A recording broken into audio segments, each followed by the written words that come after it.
యుద్ధంలో ఏది నిజమన్నది మనం ధృవీకరించడానికి ఏముండదు. మనం అక్కడ ఉన్నా కూడా ధృవీకరించలేం.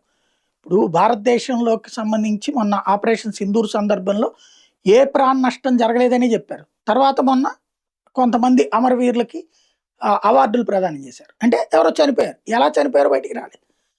ఇట్లాగే ఉంటాయి యుద్ధ సందర్భంలో. ఇప్పుడు B-52 బాంబర్స్ అమెరికాకి సంబంధించిన అత్యంత పవర్‌ఫుల్ అణుక్షేత్రాలను సైతం ధ్వంసం చేయగలదు. కొండల్ని పిండి చేయగలదు. 3 అంతస్తులంత లోతుకి వెళ్లి మరీ పేలేటటువంటి బాంబర్. ఇది బాంబులు వేయగలదది. బంకర్ బస్టర్ బాంబులు వేయగలదు. వేల కిలోల బరువైనటువంటి బాంబులు మోసుకురాగలిగేది B-52 బాంబర్. అది ఇంతకుముందు కూడా దాడులు చేసింది ఇరాన్. ఇప్పుడు అలాంటి B-52 బాంబర్‌ని పేల్చేసామని ఇరాన్ విజువల్ చూపెడుతోంది. ఒక మిస్సైల్ ద్వారా.